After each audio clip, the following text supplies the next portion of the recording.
Pest infestation? Call Bugman, because when you see red, bugs are dead.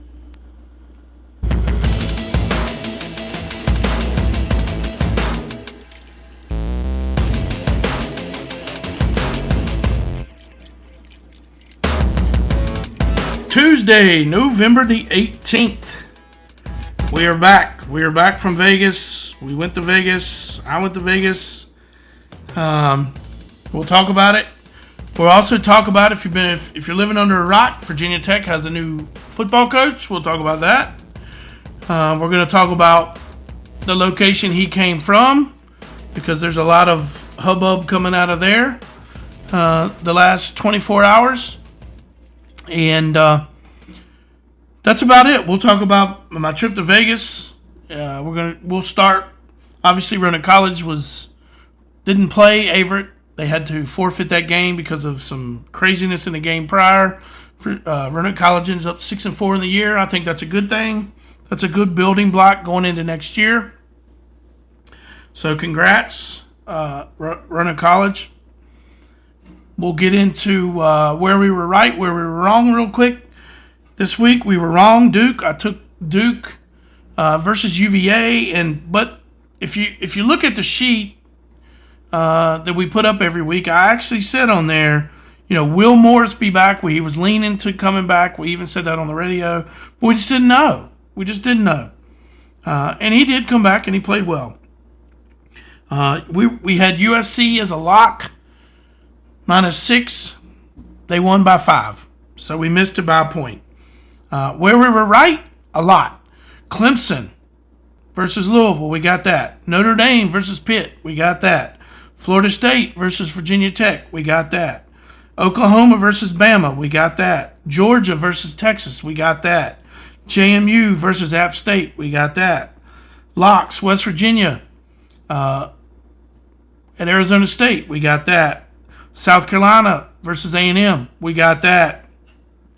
So 2-1 in locks, but if you've been paying attention the last 2 weeks, that's 5-1 on locks the last 2 weeks.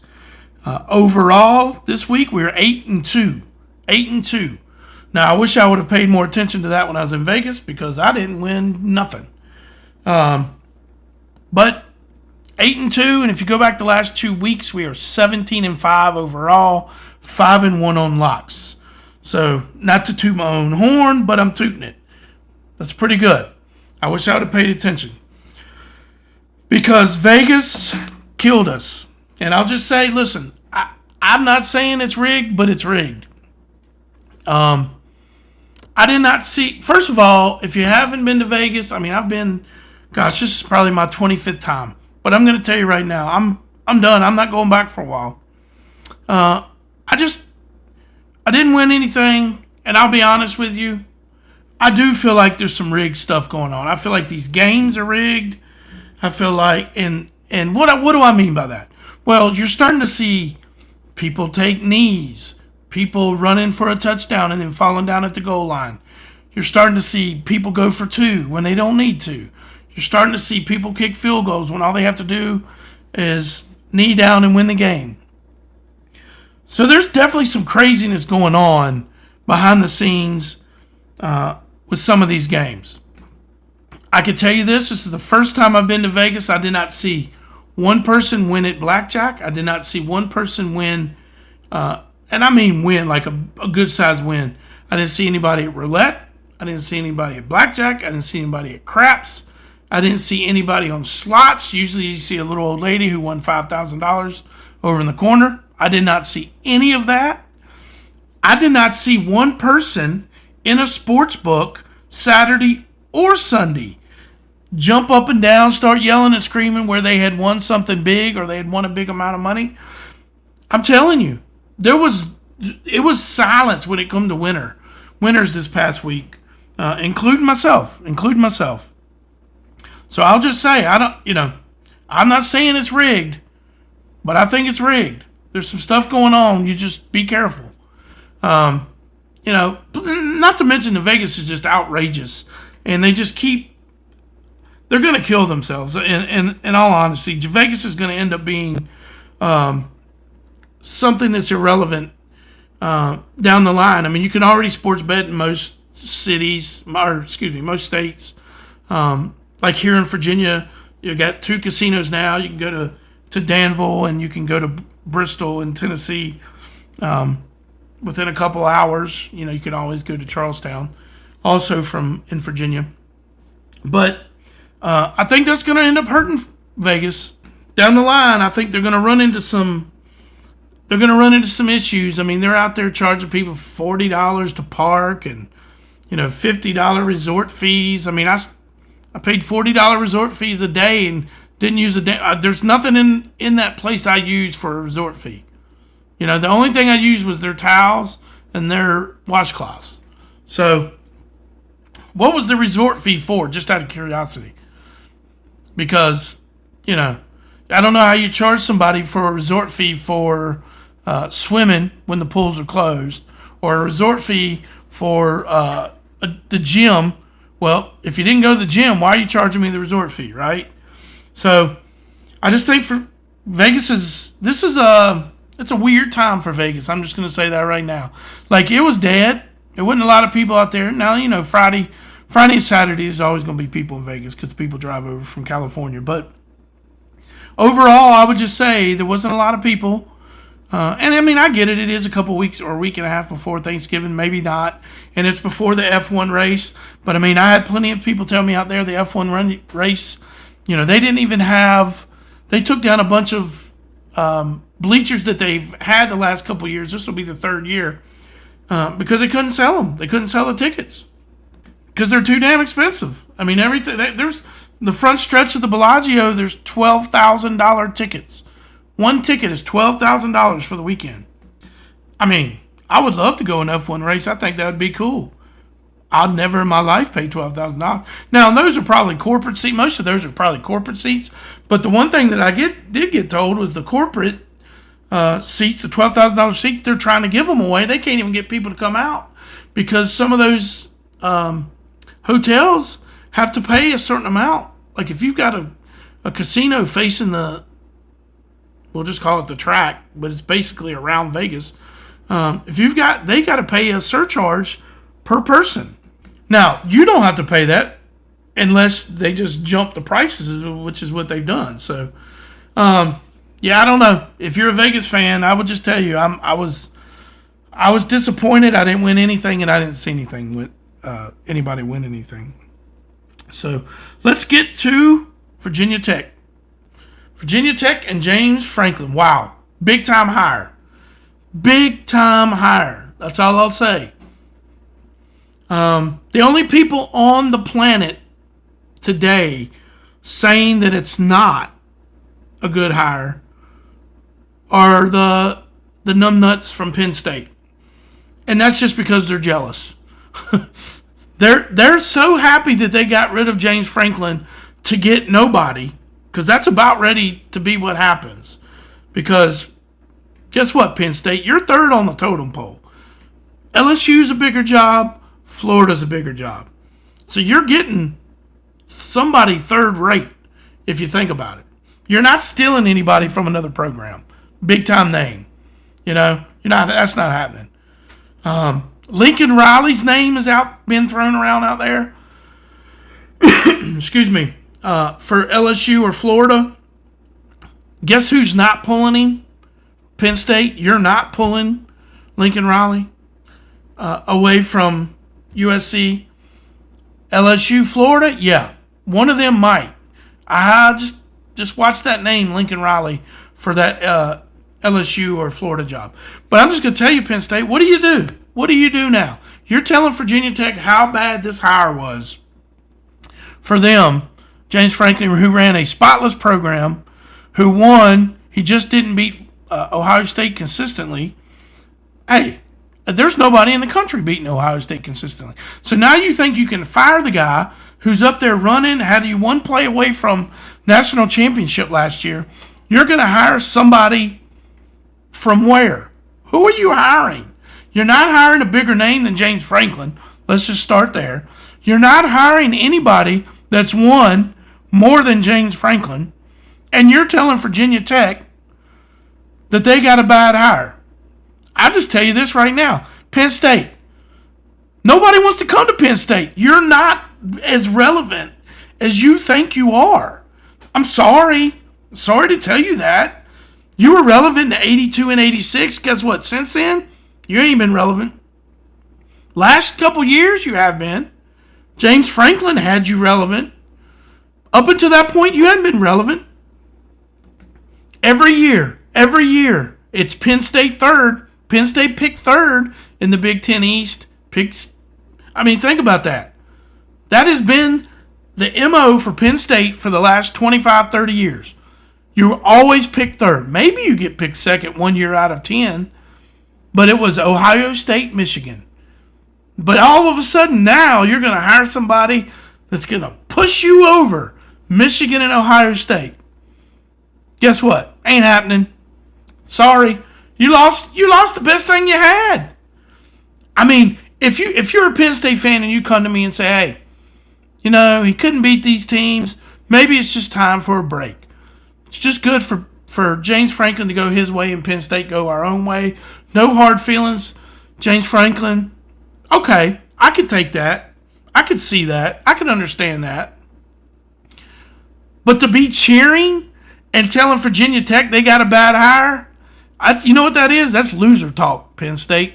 That's all that is. Because you're not relevant. I'm sorry. I hate to say that. People are going to, I might get some comments on here. Let them come. We can debate that all day long. Penn State, you're not a big-time program. You're not a top 10 program. Like LSU and Florida are way bigger jobs out there right now. So there's two big names you're not getting that are going to go there. So then who are you getting? Brian Hartline? Okay, guess what? He ain't never been a coach. Half the country don't even know who the hell Brian Hartline is. Or Joe Brady. So I'll just tell you, Penn State, if I were you, I'd shut up. I'd just shut up and say, hey, Virginia Tech, good luck. We didn't do anything with him. But although you did, you just have these unrealistic goals if you're going to beat Ohio State every year. So that's enough to beating up on the Penn State fans. Let's get to the Virginia Tech fans. Virginia Tech fans, and most of you know I'm not a Virginia Tech fan. To me, this is earth-shattering for Virginia Tech. I think it's a home run. We have been talking about James Franklin for the last couple of weeks on the podcast. I had people telling me behind it was a done deal. I had some people telling me they were working on it. I thought James Franklin was the guy 3 weeks ago. And I put my name on it 3 weeks ago. Not toot my own horn, I'm just saying, because I think that was the best hire for Virginia Tech. I think he's going to bring, first of all, he runs a clean program. He's an outstanding, upstanding coach, guy, man. I think you'll see that, Virginia Tech fans. I think you'll see that in the press conference tomorrow.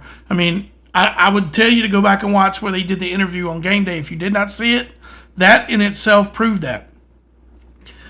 Secondly, I would say he's probably got a chip on his shoulder. He got fired from Penn State.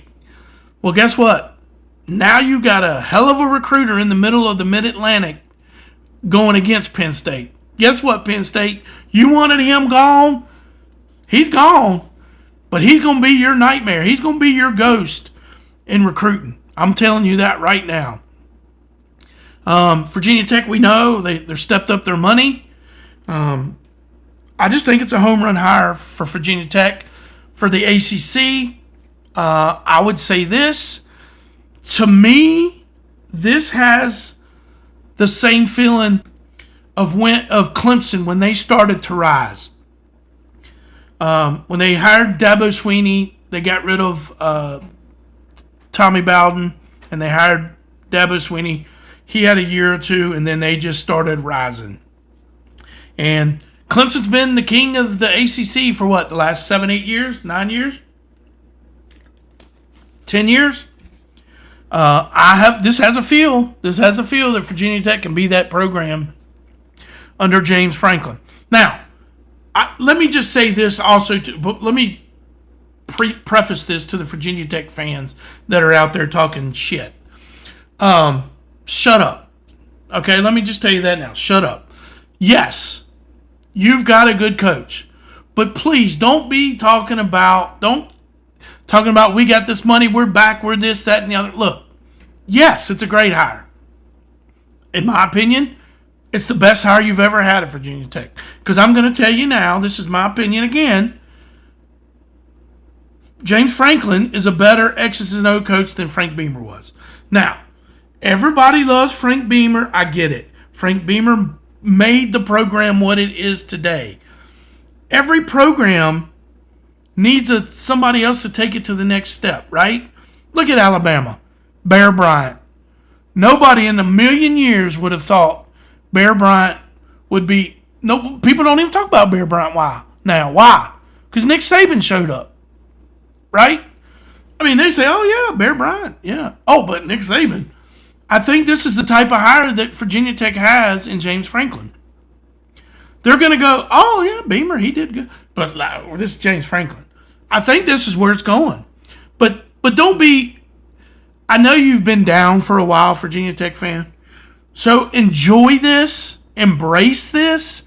Don't be the jackass out there throwing it down people's throat. And the reason I say that is because I've seen some already.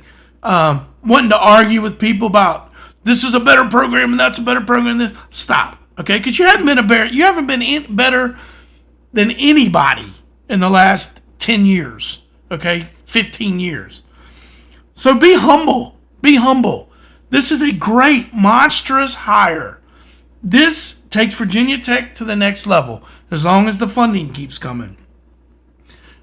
I would be anxious to see who he's going to hire as coaches. We'll see how this plays out. I would also tell Virginia Tech fans, hey, maybe take a little bit of your expectations off the table year one, only because National Signing Day, early signing days is 2.5 weeks away.